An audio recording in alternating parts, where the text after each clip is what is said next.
Bienvenidos al comienzo de una nueva semana acá en Agenda Económica PM en CNN Chile. Y la semana estará marcada por lo siguiente. El miércoles parte la discusión del cuarto retiro de fondos. Si bien el apoyo a la medida es mucho menor que en los procesos anteriores, de todas formas es suficiente para que de todos los sectores políticos pidan al gobierno extender el ingreso familiar de emergencia. Ese anuncio es inminente, pero de concretarse, de todas formas no bloquea la opción que también se apruebe un nuevo retiro desde las AFP. Una imagen que no iba a ser fácil para ninguno de los dos protagonistas. Y es que las diferencias entre Sebastián Sichel e Ignacio Briones terminaron por precipitar la salida del primero del gabinete de Sebastián Piñera. Sin embargo, la política da revanchas y fue el independiente y no el exministro de Hacienda quien se quedó con la primaria. Y ahora, si el fin es evitar un cuarto retiro de fondos de pensiones, en dupla presionan al gobierno para que extienda el IFE hasta diciembre. El mejor instrumento posible es la extensión del IFE, ojalá acompañado de apoyo, de subsidio por la contratación. La gran diferencia probablemente de los que estamos acá con otros mundos culturales que entendemos que el país lo saca adelante, quien trabaja, quien se esfuerza, quien tiene empleo. La presión de Sichel a la moneda no es nueva. En el oficialismo se ha prácticamente establecido que la votación del cuarto retiro será la prueba de fuego del liderazgo del candidato independiente. Sin embargo, el gobierno demora el anuncio de extensión del IFE. Una de las razones es que si se avanza con el IFE, no se garantiza que no se apruebe el cuarto retiro. Me parece sorprendente que el gobierno llegue mañana o el miércoles, cuando ya se está debatiendo en qué condiciones va a ser, para cuándo, qué monto, qué meses. O sea, llegar tarde creo que ya sería un error del gobierno, y ojo que no es primera vez. Es cuarta vez que llega tarde. El IFE, ¿cierto?, se termina el 15 de septiembre. Y por lo tanto no veo el por qué tengamos que salir rápidamente, porque no, el gobierno está tomándose los tiempos para hacer una política pública ordenada. Un tema que se ha tomado la agenda de los presidenciables. Un ejemplo, Yasna Proboste recordó que Sichel, Briones y compañía tuvieron actuaciones muy diferentes cuando se discutió el IFE el año pasado. Todo mientras los candidatos de la oposición recibieron una particular invitación. Recordemos 65.000 pesos y con eso se autocelebraban ellos de que estaban entregando un apoyo a algunas familias, porque la gran mayoría durante 15 meses lo que recibía de respuesta por parte del Estado era usted no califica. Sichel, Boric y Narváez, los invito a subirse al árbol del cuarto retiro y dejar de defender los intereses de las AFP. La Comisión de Constitución de la Cámara iniciará de todas maneras esta semana la discusión por el cuarto retiro, haya o no presentado el gobierno su propuesta de un IFE extendido a diciembre. Seguimos hablando del posible cuarto retiro de fondos. Expertos advierten que más de 4 millones de afiliados quedarían sin dinero para su jubilación. Dado esto, esperan que los parlamentarios puedan discutir lo antes posible una ley corta para ampliar la cobertura del pilar solidario. Aquellos que no tienen ahorro o que en el tiempo se quedan sin ahorro porque ahorraron muy poco fondos, el Estado les paga una pensión mínima. Esa base de personas probablemente se va a ver muy aumentada. Por eso que una de las grandes discusiones que está hoy día en el Parlamento es llegar a una ley corta y aprobar la ampliación del pilar solidario. Un hombre de 65 años necesita sobre 30 millones de pesos para financiar la pensión mínima, que es la pensión básica solidaria, que hoy día está en 164.000 pesos. Y sabemos que hoy más de 4 millones y medio se quedarán sin ahorros. La Federación Internacional de Administradoras de Fondos de Pensiones, los fondos conservadores de los países que realizaron retiros tuvieron efectivamente una rentabilidad menor a los fondos en los países que no los efectuaron. En el caso de Latinoamérica, Chile y Perú fueron los que sí llevaron adelante retiros voluntarios, siendo las cuentas más conservadoras las más afectadas. En 2020, el fondo en Chile rentó apenas 4,47% y el símil de este en Perú subió apenas 1,03%. Por el contrario, en países donde no se efectuaron retiros, como México, las cuentas más conservadoras rentaron 6,34% el año pasado. En Colombia, donde tampoco hubo retiros, subieron 7,5%. 7,03%.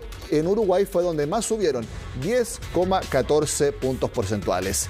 Según indicaron desde el organismo, esto indica que las liquidaciones anticipadas significan una disminución en sus valores, lo que hace que la rentabilidad caiga o sea mucho menor en los fondos, tanto para los cotizantes que retiraron como para los que no lo hicieron. Cambiamos de tema porque se espera que este año haya muchas más empresas que entreguen aguinaldos, luego que el año pasado la situación económica lo impidiera de forma masiva. Sin embargo, hay otros aspectos que los trabajadores pueden negociar para obtener beneficios, no solo en dinero. Ya es una tradición y un beneficio adquirido en la mayoría de las empresas. El aguinaldo 18ero vuelve con todo este 2021 y los trabajadores ya saben de qué forma lo prefieren. El efectivo, mucho más. Uno puede disponer, ¿verdad?, libremente de lo que quiere hacer. El efectivo, para que uno lo pueda administrar finalmente. Efectivo o tarjeta, pero gift card no, porque te encasillan mucho con una gift card. Estas fiestas patrias muestran un mejor escenario económico, por lo que las empresas estarían planeando recompensar a sus trabajadores.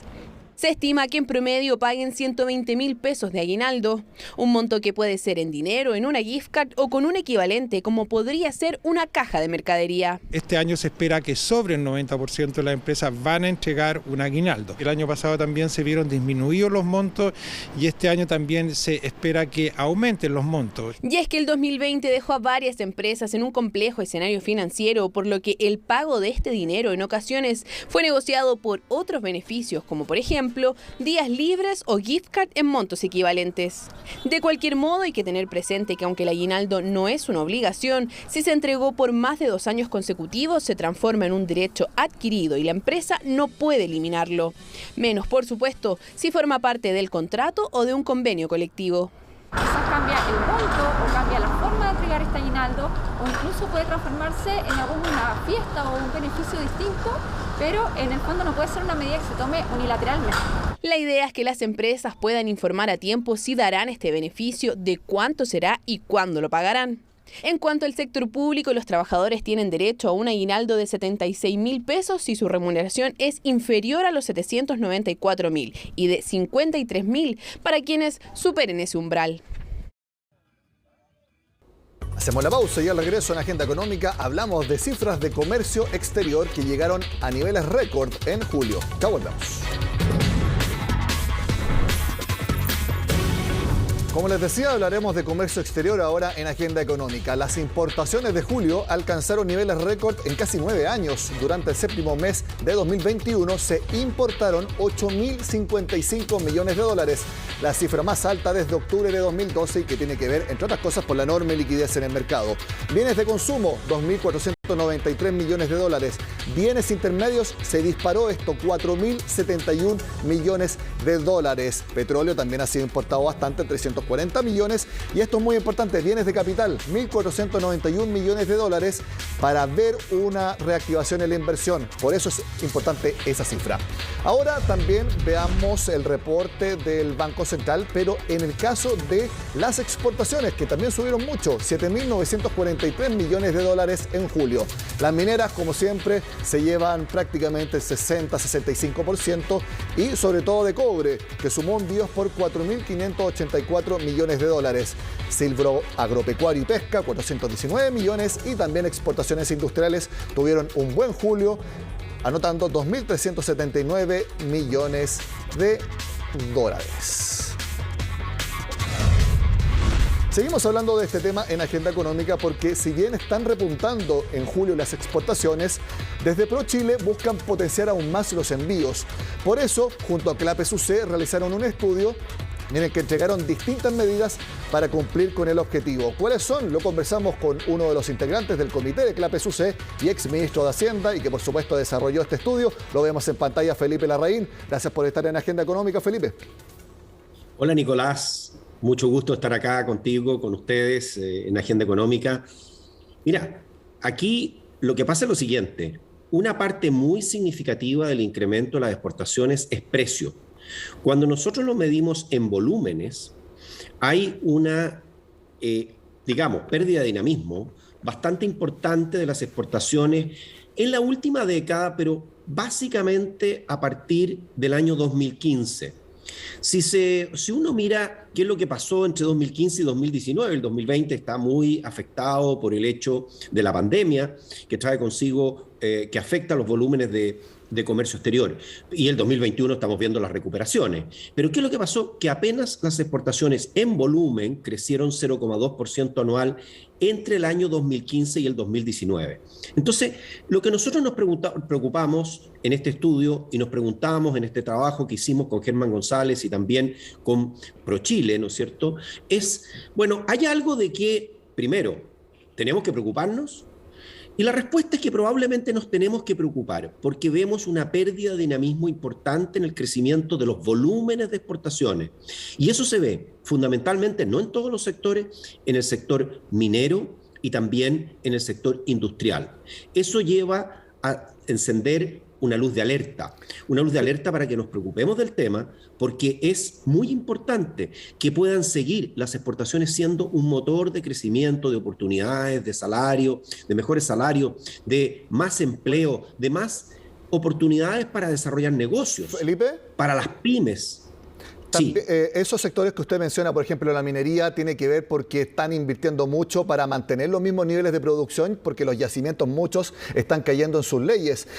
La industria debe tener sus propias complejidades. En el diagnóstico que ustedes hicieron es que hay problemas de esas industrias per se, que son internas de ellos, o que hay problemas que pueden ser resueltos en la cadena logística, en lo que tienen netamente que ver con los envíos, con los procesos portuarios, con lo que es netamente exportador, más que solamente de las industrias en sí.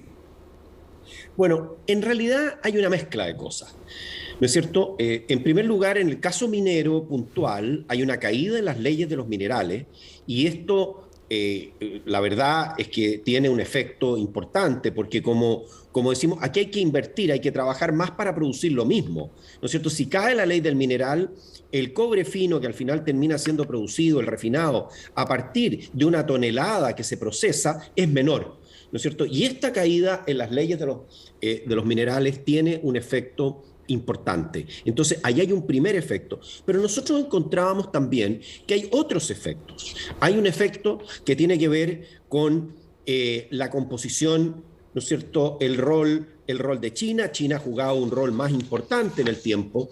Tenemos también la desaceleración del comercio mundial y después de la crisis financiera global del año 2008-2009 hay una desaceleración del comercio. Esa desaceleración nos está afectando y nos ha afectado en particular a nuestra economía.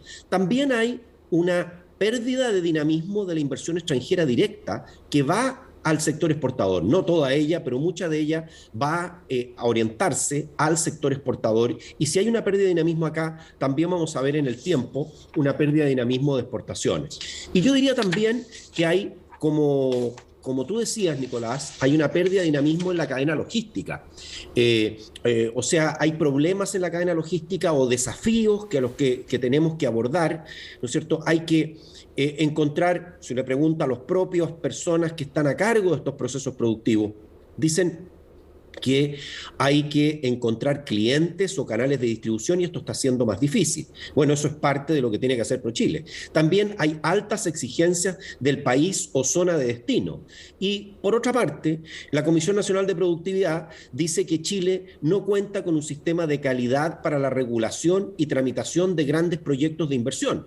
O sea, tenemos una serie de elementos que nos están afectando y que no afectan a todos por igual, porque lo que nosotros mostramos es que el sector agropecuario silvícola ha crecido en forma significativa, pero como representa una porción relativamente más baja, menor que la que representa el sector minero o el sector industrial, el principal por lejos, como tú decías, es el sector minero.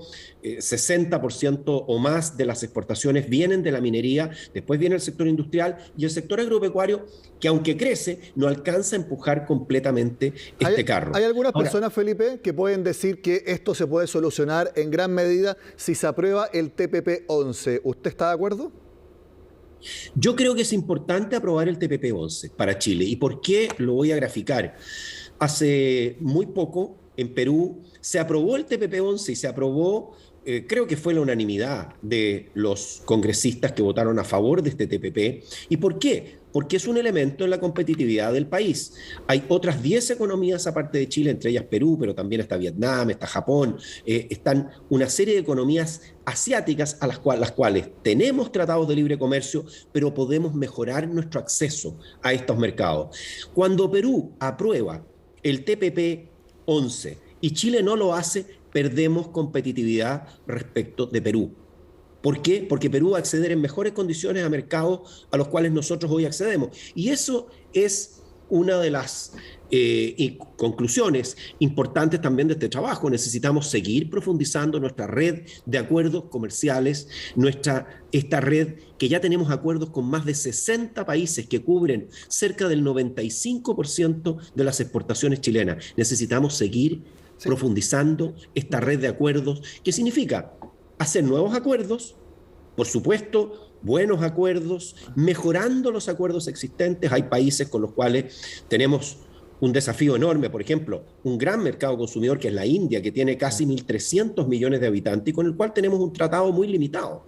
Entonces, hay una posibilidad por esa vía. Yo me acuerdo cuando usted fue ministro de Hacienda, hizo al menos 2 o 3 pautas en los puertos informando sobre avances en el proceso mismo de la cadena logística. En ese punto en particular, ¿qué cosa falta por resolver que sea importante y que sea rápido? Bueno, ahí se ha avanzado bastante. Se avanzó y hoy día vamos a ver resultados, espero a fin de año, de que hay una porción significativa de las exportaciones chilenas, mayoritaria y significativa de las exportaciones chilenas que ya estén en esta suerte de ventanilla única. Para decirlo en términos simples, una ventanilla única de comercio exterior es facilitarles la vida a los exportadores, que se puede hacer a través de una misma ventanilla, de un mismo punto de acceso y en forma digital.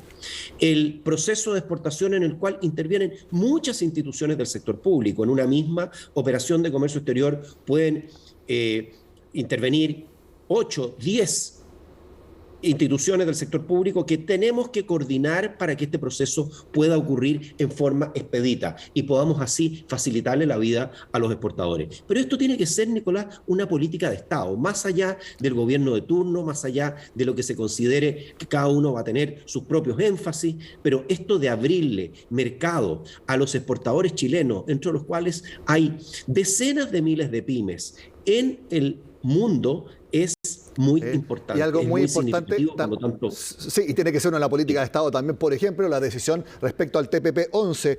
Nos quedan algunos minutos, Felipe, y esto usted lo puede explicar como ex ministro de Hacienda, y teniendo en cuenta el precio del dólar actualmente cercano a los 800 pesos. La gente dirá, excelente para los exportadores. No es tan así, porque depende de cómo está el tipo de cambio también en otros países que compiten con Chile para llevar sus productos hacia otras naciones. Y ustedes dicen que acá hay que procurar la competitividad del tipo de cambio real. ¿Cómo uno puede medir la competitividad del tipo de cambio real para entenderlo?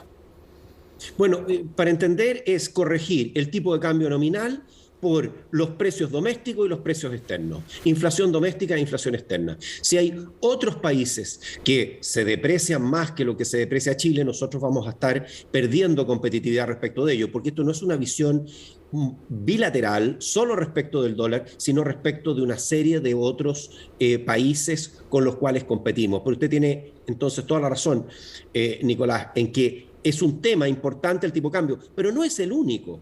Hay toda una red, por ejemplo, todo el trabajo que realiza ProChile a través de sus oficinas. Eso no tiene que ver con el tipo de cambio y eso ayuda. Todo lo que hacemos en términos logísticos tampoco es tipo de cambio, pero evidentemente que ayuda a tener un proceso expedito, que los puertos funcionen bien integrados a esta ventanilla única, que es parte del trabajo que hicimos y que comenzamos a hacer en el primer gobierno del presidente Piñera y que se continúa haciendo en este gobierno y que ya está dando resultados significativos. Luego la vía cambiaria es una, pero no es la única, es una de las vías importantes a través de las cuales tenemos que actuar. Ahora, si estos niveles son competitivos, por supuesto que lo son. Y esto no corresponde a una decisión de la autoridad, porque en general el tipo de cambio, ¿no es cierto?, en países como el nuestro lo maneja las fuerzas del mercado. Ahora, a veces por otras razones tenemos depreciaciones como las que han ocurrido en las últimas semanas en Chile, ¿no? Felipe Larraín, ex ministro de Hacienda, miembro del comité de CLAPE-SUCE, gracias por estar con nosotros en Agenda Económica explicándonos este trabajo que hicieron ustedes en conjunto con ProChile. Que esté muy bien. Muchas gracias, Nicolás. Un gusto estar acá. Con esta conversación sobre cómo fomentar las exportaciones de nuestro país, terminamos la Agenda Económica de este lunes. Yo siempre los invito a que vean nuestra edición AM, partiendo temprano y muy puntual, a las 8 de la mañana.